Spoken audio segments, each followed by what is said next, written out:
জয় মা দয়াময়ী, হরিরাম তৎসৎ। জয় গুরু।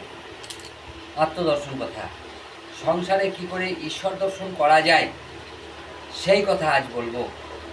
গুরু থাকে সংসারে, আমাদের এখন কোনো আশ্রম নাই, তবু বলা আছে অতীন্দ্রিয় আশ্রম কথা। ভক্ত হলে আশ্রম হবে আপনা আপনি, কারণ মানব শরীর একটা অতীন্দ্রিয় আশ্রম। সংসার ঈশ্বর সাধনা করার জায়গা আমি দেখলাম।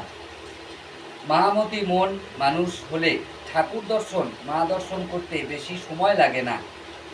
মনের চেতনা আমি মন, একে বশ করা যায় না। এ তো আমাদের নিজ মনে তৈরি করি আমরা। মানুষ তাই নিজের মতো করে বলে, তা নয়। আমি মন, আমার মন, একে সাইজটা করতে আমাকেই হবে। আমি নিজে করি না তাই হয় না। তবে সংসারে আমি মনকে বশ করা যায়, কেন হয় না? আমাদেরকে কেন ঈশ্বরমতি মা মতি হয় না? কারণ মানুষ মন ইন্দ্রিয় বশে বশীভূত। তাই আমাদেরকে ইন্দ্রিয়গণ আমি মনকে গ্রাস করে রেখেছে। তাই আমরা কাম কামনাকে ত্যাগ করে ঈশ্বরমতি কাজে না লাগাবো ততক্ষণ আমাদের মা জ্ঞান স্পষ্ট হবে না। মা জ্ঞান প্রেমে পরিণত না হলে আমাদের ঈশ্বরমতি মন ঈশ্বরকে দর্শন করতে পারে না। ত্যাগ করতে হবে। ত্যাগ কি? এটাকে ভালো করে ঠাউর করতে হবে। আমরা ইন্দ্রিয় চাহিদাগুলি যদি ত্যাগ করতে পারি তো সংসারে ঈশ্বর দর্শন করা যাবে। সংসার কেমন সুখে ভোগ করা যায় তখন বোঝা যাবে। আমরা সংসারে ইন্দ্রিয় লালসা ত্যাগ করতে পারি না। আমাদের ভোগের শেষ নাই। আমরা মনে করি এখন ভোগ করে চলে যাব। আমাদের তো কোনোদিন মৃত্যু নাই। এই শক্তি আমাদের মনের ভিতর কাজ করে বলে আমরা ঠাকুর কথা ভাবি না।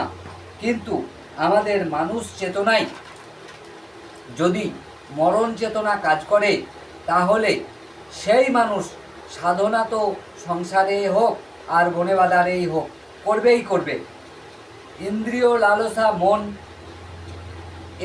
আমাদের নিজেকে বশ করতে হয়। আর সেই বশের মধ্যে কি রস জ্ঞান আছে,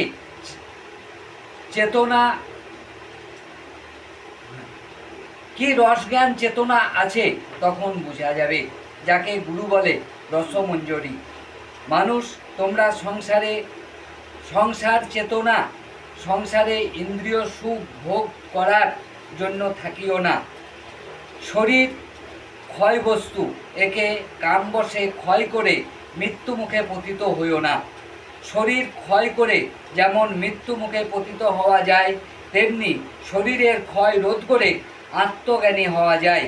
তখন তোমার কাছে মৃত্যু থাকবে না। জীবনের মানে তখন বোঝা যাবে।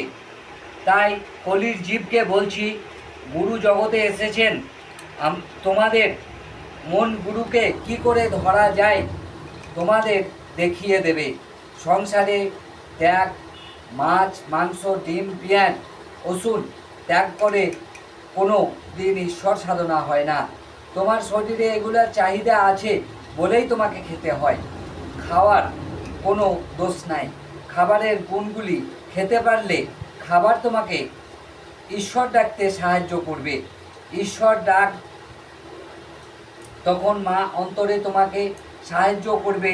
মা যখন অন্তর শুদ্ধি করবে তখন শরীরের পাপমতি মন তোমার শরীর থেকে পালাবে।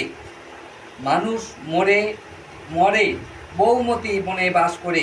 সেই বৌমতি মনকে মামতি করতে পারলে মা এসে নিজে স্বয়ং দেখা দেবে। যেমন রামকৃষ্ণ মামতি মনে ঠাকুর স্থাপন করেছিলেন। অতীন্দ্রিয় আশ্রম উগলায় মানুষগুরু সহদেব, মা অনুরাগী বৈরাগী।